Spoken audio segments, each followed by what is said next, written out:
Welcome to the Lit Podcast, presented by Culturally Lit. Culturally Lit is an organization created to amplify and cultivate awareness of the arts of the African diaspora.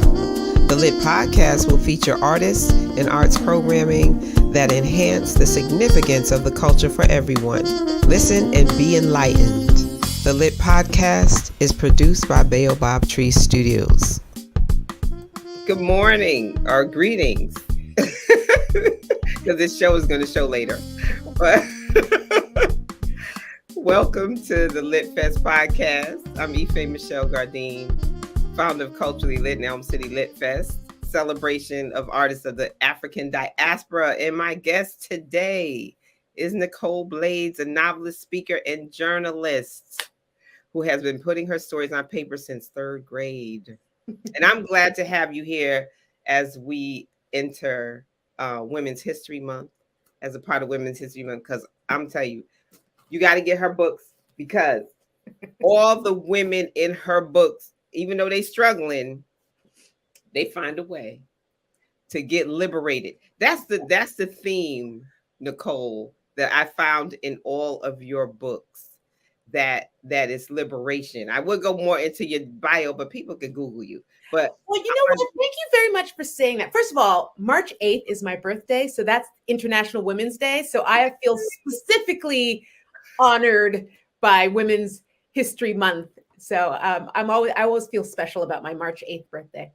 And I thank you so much for having me on the podcast. I really am so always excited to talk about books and literature and culture.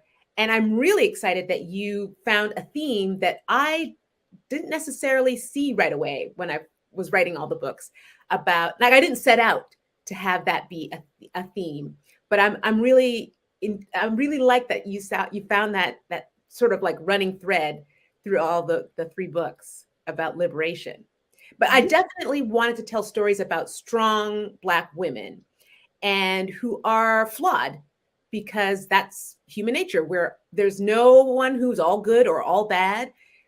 There's a lot of nuance in there. So I like telling stories about real people and people that you can maybe relate to in some way, or someone like that, and people who are not confronting their flaws, but just working them through. And that's what I find fascinating about just telling stories about human beings. And I find women's stories more interesting to me. I gravitate toward women's stories, strong women. And they don't know, this is the thing, is that they don't feel their strength initially, right? And they just like come into it as they evolve. I'm not gonna give stories away, because I want people to, where's my camera? Get books. I want people to buy books. So you buy the book to hear the story. We're going to talk about the themes of it. Yes, I appreciate that. But now we ain't reading the story to you. You got to get it. Because I'm going to tell you, like, I read, like, one of them I read on a plane. Well, I first read Have You Met Nora? Because when we had LITFest last year and I found out about you, I was like, oh shoot, let me get this, and then I'm like, oh shoot, sound like it's a story about that is relatable for a whole lot of folks. Yours is set in the Caribbean, but it could be a Southern. No. The Caribbean one is Earth. Oh, no, I'm sorry, not the Caribbean. See, now they all went together. Nora is set in modern day New York City. And there's some sort of flashbacks to Montreal, right, where the main protagonist is from. And I'm sorry, because everybody, it's the Caribbean thing, because Earth Waters was the last one. But anyway. But all I want to say is that it's so relatable in so many ways. So many women have, like, all the women have what they feel is a secret, or they hold in something. Yes, they hold in something that I like. And after a while, I'm like, girl, you just like let somebody know, but then it wouldn't be a good story. Right. Then, That's like, you know, how some back in the day, the sitcoms, it often like Three's Company or some of those sitcoms, like the whole story would be resolved if the person just clarified in the very beginning, oh no, I didn't mean that. You know, then right. the whole story would have been just wrapped up. But I like secrets and stories because I think we all have things that maybe not salacious secrets or secrets that are like, you know, life threatening, but I think that we all have things that we kind of hold away from the rest of the world. Maybe it's a part of ourselves, maybe it's something in our past, maybe it's something that we feel particularly vulnerable about. And we don't want to share that with everybody. So we kind of keep it locked away. And sometimes those hidden things have a way of manifesting and making themselves known in your behavior and informing some of your choices. So that's the kind of thing that I'm interested in, like the things that make us do the things that we do. You know, what informs some of your choices? Why would you make that decision, even though it might, to everyone else, it seems like a wrong move. That's a mistake. But to you, for whatever is going on inside, it's like, this is my only choice. I have to do this. So it doesn't seem like an error to you or an error in judgment or, you know, taking a misstep. It's like, I have no other choice because internally you have all the information. You know, what everybody else doesn't know, you know, and you're operating off of that. It is like they carrying something in them that gets bigger and bigger and bigger Yeah. as the story moves through. So like you said, it impacts decisions, it impacts how they move through the story. Like it's, oh my God. Sometimes I'm like, oh, I gotta put it down because this woman is getting on my nerves. Like That's the thing that, you know, for me, with specifically with Have You Met Nora, which is my most recent book. And that's a story about a woman, without giving anything away. It's a story of a mixed race woman who is very fair skinned, very light, and she has naturally green eyes, naturally blonde hair. And she, for some reasons, has disconnected from her true self and her past. And she's living life as an affluent white woman. But the truth of the matter is, she is a mixed race woman from very modest beginnings. And someone from her past who knows her real story pops up in her present and is threatening to burn the whole thing down, bring the whole facade down. So girl. that's the kind of thing. So with that story, what's interesting is there are a lot of people reading the book. You know, readers have come to me and said like, oh, they could have just wring her neck. Like they were so annoyed that she was doing this or doing that or not coming clean about this. But she had her reasons, you know, and I Yeah. hope I showed why she wanted to disconnect from her past self. She had some traumas that she needed to sort of become a new person. And she felt becoming, it's almost her lie of who she really is was almost a lie of omission. Someone assumed that she was a white woman and she didn't correct them. That she ran with it. She ran with it. And it was like, I could just be more comfortable in this because when I was that, it wasn't. And I mean, I did come to the understanding of that after a while, and it didn't help. It didn't help, but I wouldn't say it didn't help. But at the I had just had the audio version of The Vanishing Half. Yes, that's such a Like, good book. oh my God. And I was like, this is like a modern day kind of version of in a different way of that. But it's Yep. a story that is so prevalent. Like I just saw, might have been in one of those news feeds, this white woman that her grandmother died. I think she lived in California. And her grandmother died and was dying and they did a DNA or something because they thought her grandmother was a orphan and her met her grandfather in Chicago. They moved to California, something like that. And when they did the DNA, they found out that it was a black woman. and they had a There's whole, so many of like, the stories. she connected like with her whole family, and there's a whole slew of them in Virginia. And she had like her grandmother's siblings were like, "Oh, we've been looking for her," and it blew her mind, and even some of her family's mind, because now her mother and father get married. She got uncles, and the mother had grandmother had kids, and then she's like, my aunts and uncles. Nobody knew. Yep. Father didn't There's even. so many of those stories of on their deathbed, like that was a secret they took to their grave. Like they didn't want anyone to know that they were Black or mixed race or anything.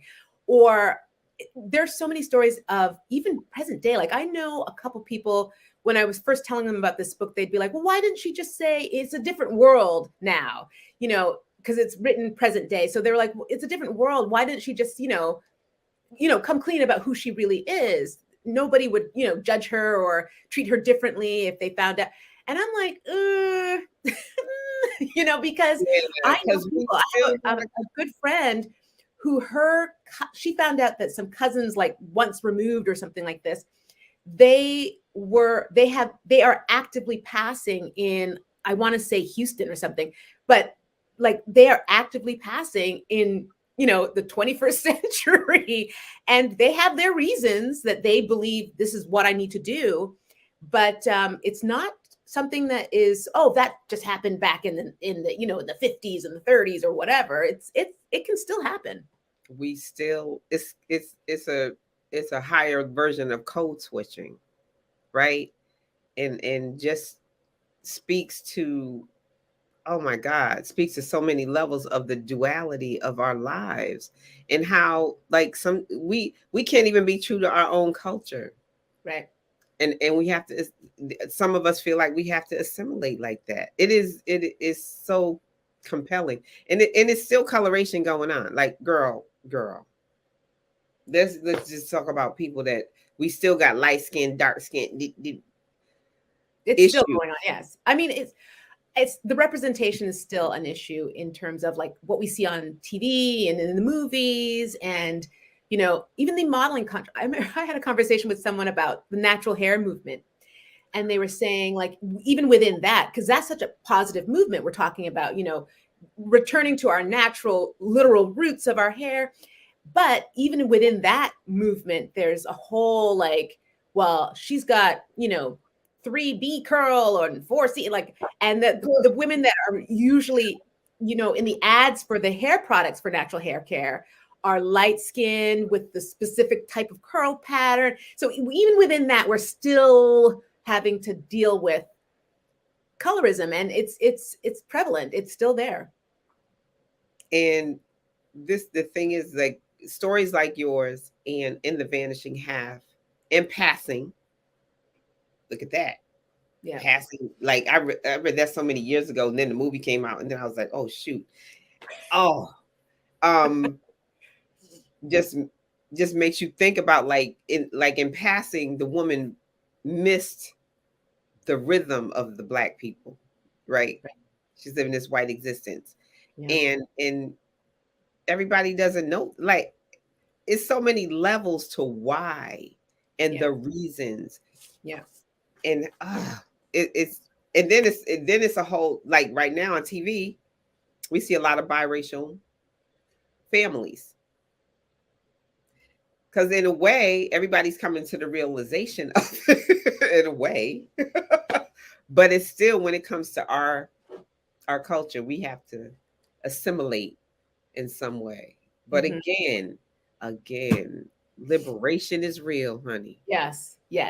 I mean, that character, Nora, she found her liberation through some very different ways. Most people would not go that route. Most would not go that route. It's on a journey. Yes. But I do think that we all have our rationale for, making it make sense to ourselves. Like this, I'm doing this because XYZ, and it makes sense to you. So you're like, if you like it, I love it, kind of thing. So yeah. So what was the time frame between these books? Because you said it's interesting. Yes. Earth's So Water. my first book with Earth's Waters. So I was writing that. I was actually living in Barbados for my family's from Barbados. I was born and raised in Montreal in Canada. And we used to go back for vacations and visit family and cousins and all of that. But then there was a long stretch where I had not been back to Barbados for a while. And I said, you know what, let me, I haven't been there in 12 years or something. So let me go for a visit. So I was living in New York at the time and needed a break from New York because New York can be a grind. a grind. Yeah. So I went there and I went there for a Christmas and, I ended up saying, you know what, let me extend my vacation here because I was having a good time, but I started thinking about like, could I live here? And at the time I needed a break from that grind of NYC. So I extended my vacation for 2 more weeks and started looking around. And I ended up getting an interview with they had 2 newspapers there. One is The Nation and one is The Advocate. Okay. And so I had an interview there to see like, could I maybe get a job at one of the newspapers, and I ended up getting a job there. So I started working at The Nation, and I started writing a book there, and that became The Thunder Beneath Us. Excuse me, Earth's Water. Now I'm mixing them up too. Now that became Earth's Waters. And that book was written, it took me about 5 years to write that book because I was working and writing and coming back to it and putting it down. And then that book came out, I want to say in 2007. And then I moved back to the States. And then I was working in magazines, and it took me a long time to sort of like get back to writing a book again. I mean, I was writing things here and there, but not necessarily focused on writing a book. So then I started writing The Thunder Beneath Us. And then I started writing Have You Met Nora first? Oh. And I was sending it out, trying to get agents, and they kept saying the same thing. Well, I got the same feedback. And then I started to wonder, like, maybe they've got something here. Because if you hear the same thing from 4 different sources, maybe there's some sort of connecting thread there. Right. So what they kept saying was, this Nora character is too mean, because the original version of the Nora book was called Nora Mackenzie, and it was set in a boarding school, a high school. So the main character was 17. Wow. And she was a mean girl. She was completely a mean girl. So a lot of the sort of notes I was getting were, why would anybody be friends with her? Or I'm having a hard time connecting with her. I'm having a hard time caring about what happens to her because she's so mean. So I was like, ooh, that's not good. If you don't care about the character, you don't care to turn the page on the book. Right. So I said, let me pull it back. And I had to do a whole revise on that and grow the character up to a young woman, give her a whole career, give her a new bless you, new relationships, new drama. And that took a while. So before that book came out, I started writing The Thunder Beneath Us. So The Thunder Beneath Us came out before Have You Met Nora, because I was revising it and basically overhauling the whole thing. The premise of Have You Met Nora was still there. It was about a young person who was mixed race, passing as white. But I had to change a whole bunch of things and develop a new story, so to speak, around that character. How did you come up with the name Best? Well, it's so interesting because I often will look for names of characters. You know those baby books online, like those baby names? Yes. Yes. So I'll look up like baby names of 2022. Exactly. I do that a lot. Okay. Or I'm looking for popular common names in India or whatever it is. So I look up different things for different characters. So Best came up from, her last name is Lightburn. And that is the surname of someone I went to elementary school with. And I've always thought it was a young man. And I always thought his name was so interesting, Lightburn. And I took it. I used it, but I mean, it's decades later. Right. So Murray Lightburn, I used your last name. But then the first name Best, I was trying to figure out like what would go well with Lightburn. And I was playing around with a bunch of different things, and then Best Lightburn kind of connected with me, and I was like, I like this. And so then I worked backward from that. So like, what is Best short for? Like, what could it be? And so one of her name is Bathsheba, and one of her brothers couldn't pronounce it. Right. So when he was younger, he would say Bestba, and then that got shortened to Best. So she grew up as Best Lightburn. So it was one of those things where I was just trying to figure out like what name, kind of like a musical measure, like what name kind of flows together with Lightburn. So that's how I came up with Best Lightburn. Right. And her relationship with her brothers is very, very, very prevalent. Yeah. Through that story, and just the guilt that she carries. Yes. Yes. I mean, it's like, that wasn't your fault. Like, I wanted to hold her.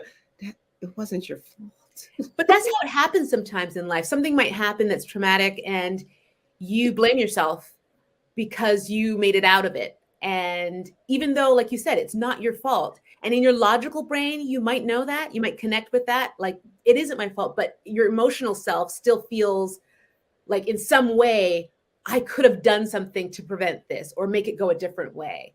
And that's just how human beings are. Sometimes you can't make that connection between what's real and what you feel. And no matter how much success was happening for her profession, like, she strived for everything, but in the back was always that. She didn't feel she deserved it. She didn't feel that she deserved it. Like, she didn't deserve any of that. It was that guilt and survivor's guilt kind of bubbling up. Yeah. Child. I mean, people just got to get the books. Yes, get the book. So the Thunder Beneath Us and Have You Met Nora kind of intertwined? Well, I was working on one, and then I sort of put I put Have You Met Nora to the side, and then started working on The Thunder Beneath Us. And then I picked, so when I got a 2-book deal with Thunder Beneath Us and Have You Met Nora. So when the publisher said yes to The Thunder Beneath Us, they were like, well, do you have another book? And I said, I do, because I had been this book that I had been working on and retooling and revising for years. So it actually took me, I had been living with that story of Nora for like a good 9 years, because it was, from the first iteration of it, and when it got rejected, and then I was like revising it and putting it down and coming back to it. So it took me a long time to kind of get it to the story that it is now. Okay, so in Earth's Waters, like, again, her name, how did you? It's so confusing. Huh? You mean this is Nora or Earth's Waters? Earth's Waters. Right. So so her name. Switching up. I've been back and forth. Her name is Harriet. Her real name is Harriet, but her nickname is Lily. And in the Caribbean, a lot of times, and I think in a lot of Black cultures, you will see in Black communities, you will see someone has a birth name, and then they have a name that everybody knows them by, whether it's a shortened version of their first name or a completely other, maybe they always liked, I don't know, cotton candy, and so their nickname is Cotton or something, or Candy or whatever. Mm-hmm. So I think Lily is the name that people know her by, but her real name is Harriet. And Harriet just came from one of my cousins, my father's cousin. So I guess she's my cousin once removed. I never know how that works. But she is, her name is Harriet. And I've always liked that name. I always think it's like a very pretty, sweet name. And she was sweet. Yes. And again,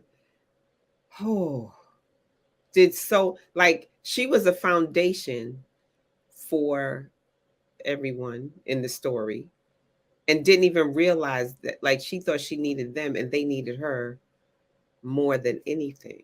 Right. And just even in receiving, I just wanted her to escape. And she And she ends up doing that. And she chose liberation. But again, another situation where that might not necessarily be everyone's choice to get free.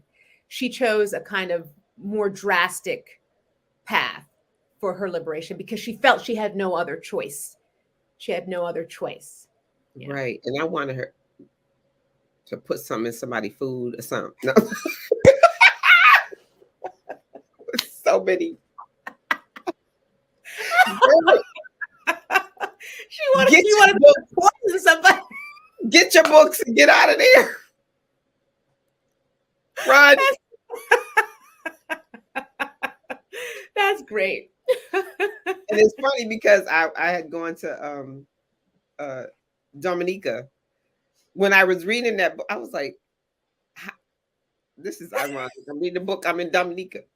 Because it can happen on any of the I mean, I have Caribbean friends over the years. I've heard their stories. And in the religion, the hold down of the religion, yeah, is so strong. Mm-hmm. But that could also be here, yeah, in the United States, anywhere, because mm-hmm. that people think of religion as bondage almost. Yeah, there. That's very true. I think there are some people who take religion on in a very different manner, and it does sometimes feel a little bit like a prison. It's not spiritual. Yes, it's more thought based. I might probably, when this airs, people gonna get mad, but who knows? Wow. I've been through a whole bunch of church. So what you got coming up? Like what? So yeah, I'm still working as a journalist. So I've been writing for magazines, and which is still a little bit scary because just recently I was writing a story about. I had an assignment about the migraine stigma, and I was talking specifically to women of color who are migraine sufferers, and just how the stigma can be even twofold, like it goes even deeper with women of color. And I thought it was a great story, and I spoke to some really fantastic experts. And we got the news like maybe 2 weeks ago that magazine, along with 5 others, were shutting down. They were being shuttered, and they were no longer going to be making any more print editions of this magazine. And I mean, these are like as Entertainment Weekly, In Style magazine, Parents magazine, Health magazine. So these are like titles that have been around for a long time. So I was like, oh boy. So they're still going to pay me, thankfully. But I was really looking forward to having this story get out and have that conversation about the stigma around migraine as it specifically relates to Black women. And so I say all this to say that I still very much enjoy magazine writing and interviewing people and talking and getting a little bit more insight into why they make the choices they make. I've always been very curious / nosy, and I like asking people questions like that to get to know a little bit more about their point of view. But I'm just a little bit like, gosh, what's the fate of magazines, print magazines? I mean, so many of them keep, shuttering, and I'm just a little bit like, oh boy. Except for Oprah, because she got money to keep her sustained. Well, even her magazine changed because it used to be a monthly, and now it's a quarterly. And now she got membership. Like you get these little perks and boxes, and so you have to change with the times, I guess. But anyway, so you asked me what I'm doing. So I'm still working on magazine stories, but my agent is, knock on wood, crossing fingers, blessings. She just went out on proposal with another novel that I wrote. It was, I don't typically talk about my stories. I don't like to let the steam out the pot yet while it's still cooking. However, this one is about a road trip with 2 young women taking a cross country from New York to LA road trip, and the hijinks and adventure that ensues with that. Listen, so I have that. That's journey, a learning evolution journey, all in and of itself, because Yes. um, it's very rare that women, not rare, people need to see more sister friend stories. We have so many frenemy stories that we see in the Real Housewives of everything on TV. I mean, all over the world, there's a Real Yep. Housewives of something, Yep. right? And frenemy, what the hell is a friend? Like, Yes, I'm so so glad you said that, because this is a story about two young women who are best friends, and they are embarking on this trip for a couple reasons, and we see how it all goes with them. And it's very much about, the story is about the love relationship of their friendship. Do you know what I mean? So I wanted to talk about women as friends and how that could be, that bond can be stronger than sometimes, a partner or a love partner or, family. So it's like a chosen family type of thing. And I really wanted to pay attention to and sort of pay homage to friendships and how important and shaping they are and how impactful they are. because Yes. in your other book, the Friends. women were struggling with their friendships because of their internal stuff. Like, people were really their ride or die. Yes. Yes. But they, because of their like so many things come out, and when you holding stuff in, and I'm really an advocate for, like, listen, I'm gonna tell the story. I like blah, because I'm getting it off my chest. I need it out, because full disclosure, like, my mom was a depressed person, right? So, but that was her generation. You held that in, right? Yeah. And so now it's like, no, we gotta let everything out. And then this generation here, they like boundaries. I got in the meantime, they can impart any pain on you they want to, but they got boundaries. Right. But I'm like, wait, I got boundaries too. But I digress. But No, you're right. You're right. I think like, there's something to be said about sort of airing what's happening with you. And my therapist likes to say, feeling your feelings and not trying to, squish them down and make them all better. All just be in your feelings and feel them. If you feel upset about something, just be upset about it. Talk about it. You don't have to, keep it all locked up inside. and in its expression, and it's a relief, and it's also empowering you to have your own narrative. Because, honey, Yes. like, again, my therapist is too. Like, I was like, I need help with this, and that's the other thing, that as Black women, I guess we're coming more to embrace that. I hope a lot more Black men do as well. Right. Therapy, because that is real. Yeah. For all ages. As we evolve, as we move on in this world, there's a whole bunch of stuff going on. Yeah. I mean, it's so remarkable and so restorative to just be able to tell your story, whatever it is. It's something you're upset about, something you're happy about, something you're confused about, and just speak about it to someone who's listening, who is actually listening to what you have to say. And, people say, like, oh, it's all woo-woo to feel heard. It's important to feel heard, to feel like your voice actually matters and what you're saying counts and is landing somewhere. So I think therapy is great for that reason alone, is that you're able to kind of like work through things just by talking it out, and someone's listening to you, and someone's also offering, like, have you thought about it, thinking about it this way, offering you some ideas on some tools on how to process whatever it is that you're dealing with.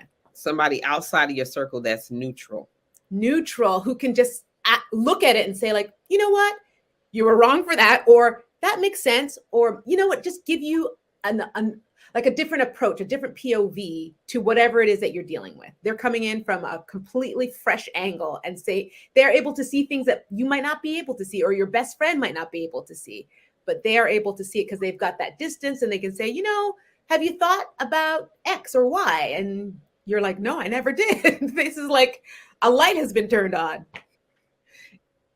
And that's liberating, because I was going to say, in these books, if these sisters would have embraced A little bit of therapy. a little bit of therapy, some of the things wouldn't happen, but then they wouldn't be a juicy book. Right. True. True. That's very true. But it's examples of that in this world, and like in generationally, like, so I'm excited for the next story to come out also. So you get a publisher, so you don't get to choose the covers. I don't. However, I will say with Earth's Waters, I had nothing to do with it, and I was upset about it because I wanted a different cover, but it was my first book, so I was kind of like, I don't want to rock the boat. I don't want to say anything. But in retrospect, I wish I would have sort of spoken up and said, look, can we change this? Can we change that? Can we change? I mean, I like it enough, but there's certain things that I wish they had done differently. Yeah. For Thunder Beneath Us and Have You Met Nora, the publisher puts together the cover, but I was very fortunate because not every author, it's not every situation where you have you get to put your 2 cents in. Mm-hmm. So I was really fortunate because they asked me, like, you know, what are some of your ideas for how do you envision this cover? So I did my research like I do, and I sent them like about 6 or 8 different movie posters, magazine covers, book covers that I felt like sort of embodied the vibe that I was hoping to go with. And so they kind of put things together, and I was really pleased. And in fact, with Have You Met Nora, when they sent me a version of it, they had different flowers and they had a different picture that is being held. And I said, and they had a different skyline. And I just made those suggestions. I was like, you know, could we do this? And they took all of my suggestions. So I felt really like, okay, I was heard. Someone heard me. And I felt really happy about that because you don't always get a say. Sometimes you have to just be like, well, I guess I'll just go with this cover. Yeah, because those are tulips. Tulips. And that's a part of the story. Park? Yes, that's Central Park, and it's sunny. And the red dress and red shoes. Yes. It's very... Yeah. Pull you in. Yeah. And red nail polish. Like, well, the Central Park is because in the story, she goes to Central Park. That's sort of her, like, you know, blissful escape. Right. The tulips, it's a favorite of her mother's. So there were reasons for my suggestions, but I was so pleased that they actually listened to me and took my recommendation. So did they get permission from that little woman to get her picture taken? I think they just sort of did a little rendering of it. Yeah. Oh, okay. Because I was like, ooh, because the cover is very captivating. Oh, great. Thank you. Because of the red, popping red. And she does go to Central. I was like, oh, okay, she's in Central Park.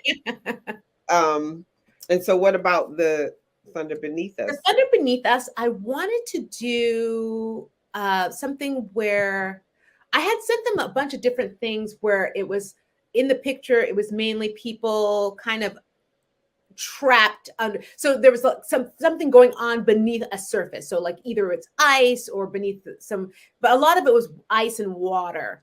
And I kind of sent them, like, it was a lot of, you know, where you have someone kind of half in half out of something. And they came up with that design, and I was pleased with it because they showed a brown skinned woman with like a short do.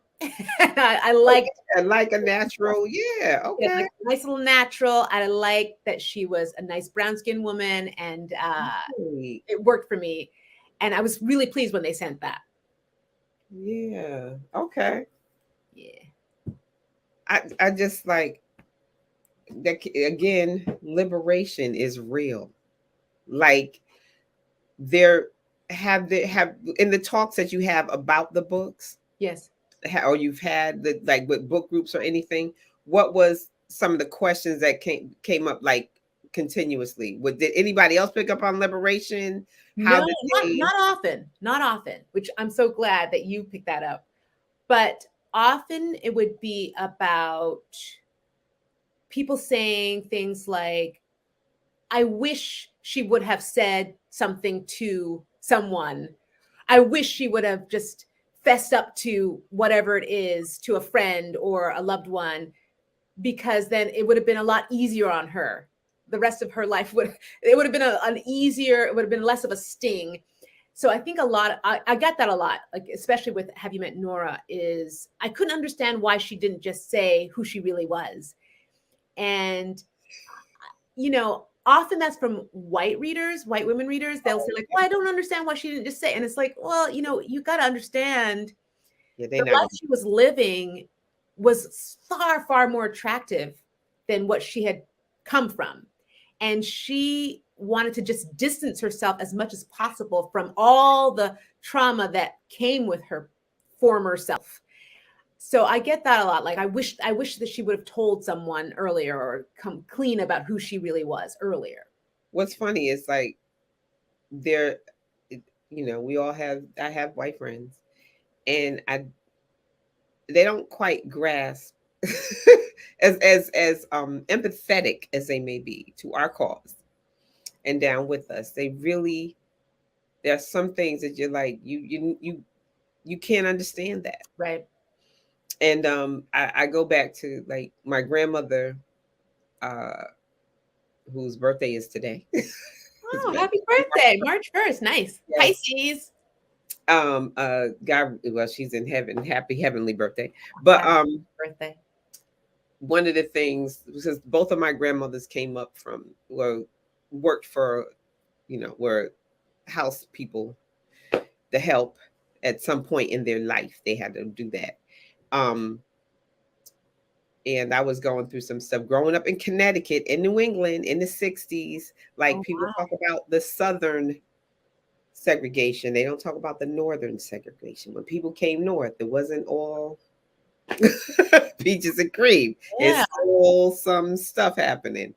But they were integrating school systems here, and Catholic schools, and sending, Catholic schools were opening up to more people of color, and then or color in their classrooms, and also other schools. But anyway, I went to a Catholic school for 1 year, and they sat me in the back of the room because my hair was too big, right? She said nobody could see over my afro. Okay. And and so I scored higher on a test or something than everyone in the class. So the nun said I cheated. I was like, nobody's around me. Like, I'm in the back of the room. There is nobody, the people on the side of me, but you got me facing you in the back.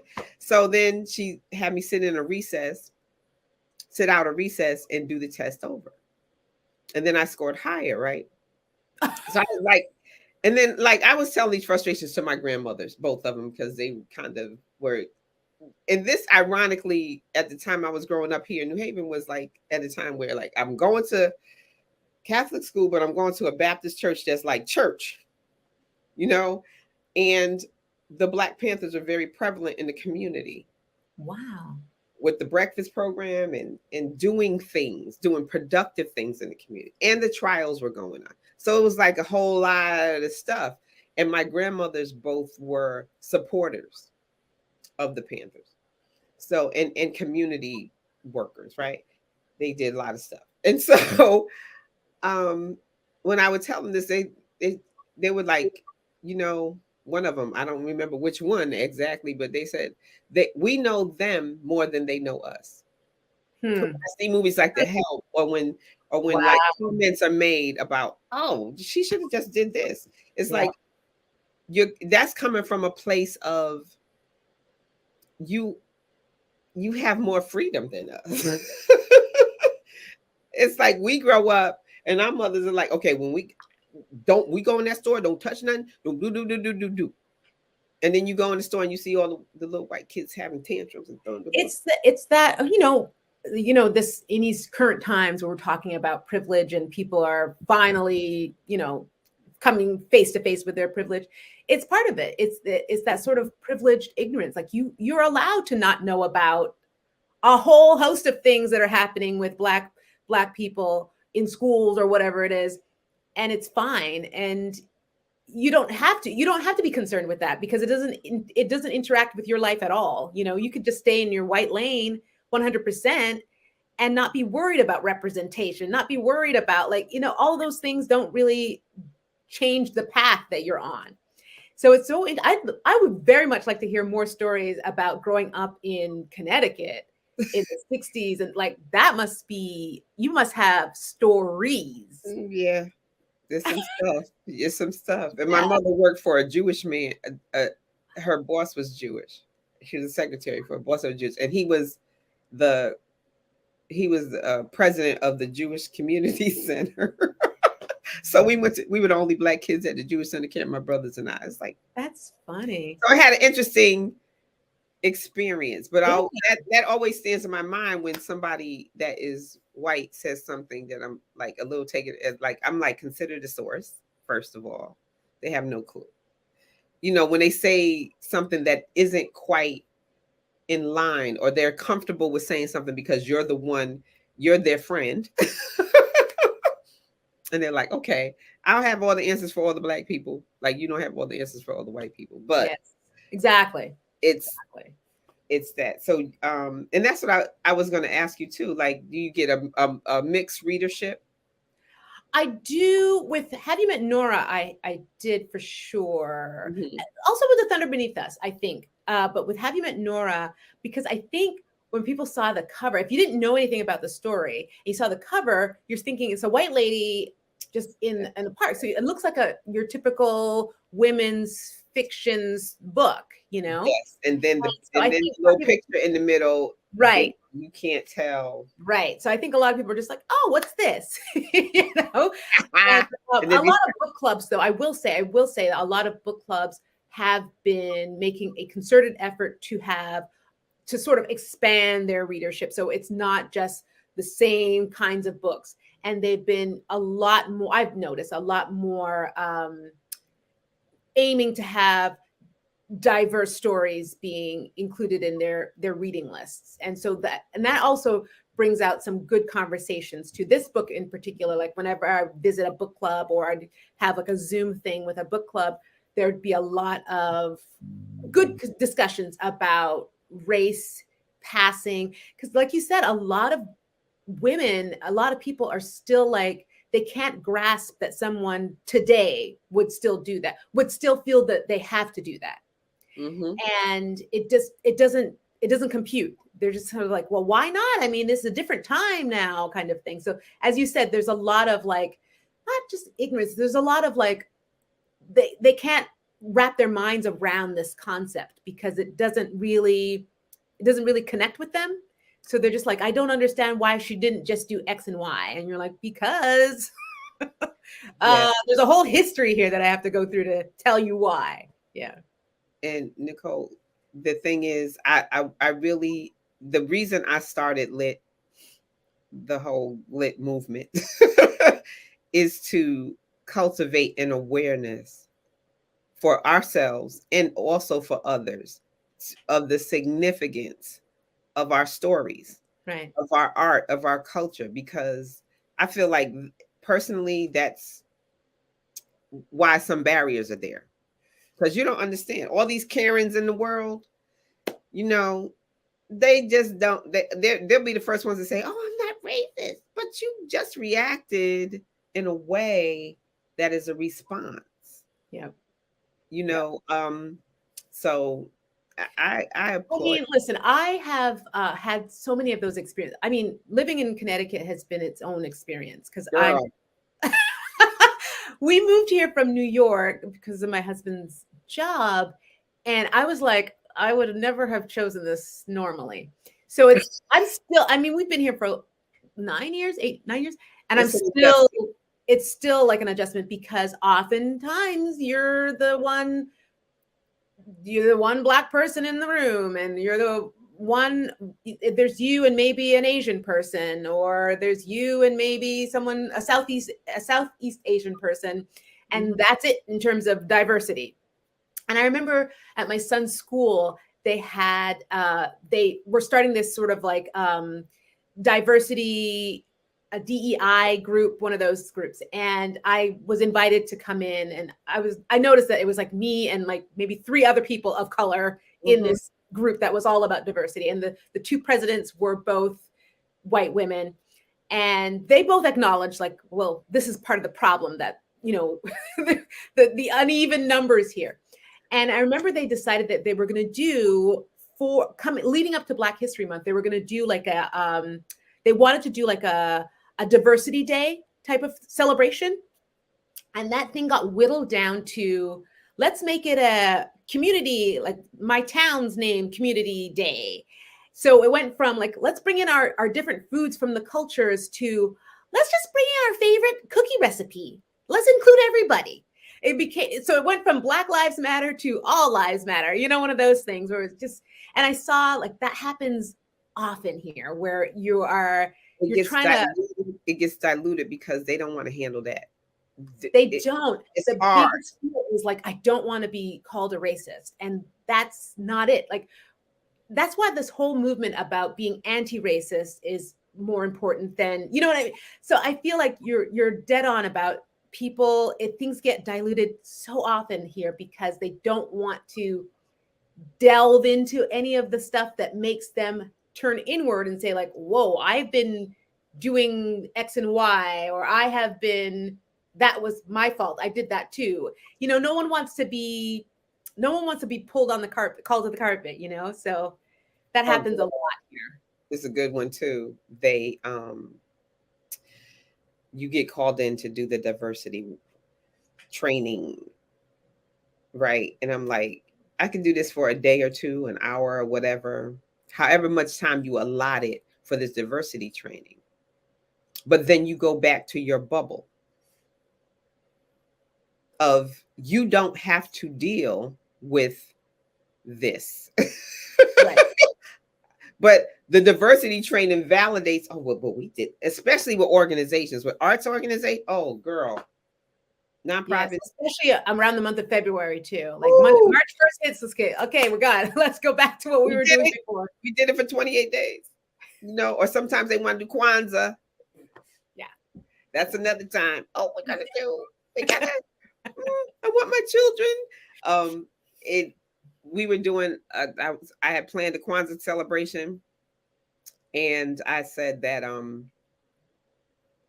people had to be, because we're in COVID times. So on the registration, it was like, you got to show vaccination card, and everybody has to be masked inside. Yeah. And I got a letter from a white woman that said her and her husband are, she's married to a Black man. Her children are biracial, and they chose not to vaccinate. And they lived in one of them shoreline towns that I know from growing up here, not diverse. I'm just saying. And she felt, I mean, I had this long diatribe email that was like, this is discrimination, and you of all people. I was like, I didn't even respond to her, because I'm like, you telling me, right, this, you do this, and I want my children to know about their culture. Do it where you live. You do it. Yeah. You read up on it, and you do. That's my answer to those folks. Yeah. You ain't gonna shame me because I was having something. Like, I refuse for that. And like I said, I'm doing this awareness. The mission is to cultivate awareness of the significance of our culture. Exactly. Everyone. I mean, because there ain't a dance step that ain't nobody get. Every dance that we got, we start stuff all the time, and we're beyond the TV. So people have to read more of our stories. Yes. Hallelujah. More stories that are not necessarily slave narratives either. Oh my God. Stories about regular Black people, extraordinary and ordinary Black people living life, and all that comes with that. And then realize that, you know, because there's some, you know, we all grew up in the narrative of reading classics or reading one of my first, I used to, Jacqueline Suzanne, when I was growing up, those were my books, my go-to books. They pretty much taught me about sex, because those are like, woo, you know. But then there was like, classic, the Bronte sisters and all that kind of stuff. And we came up on that. And then I discovered Homegirl here. Got my Toni Morrison earrings on. Yes. If you don't write the story you want to see.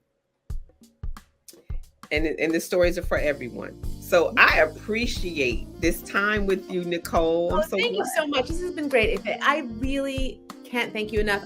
Also for starting this Elm City. Like, this is perfect. This is what we need in Connecticut. Thank you so much. Yes, we do. I call it Connecting Disconnecticut.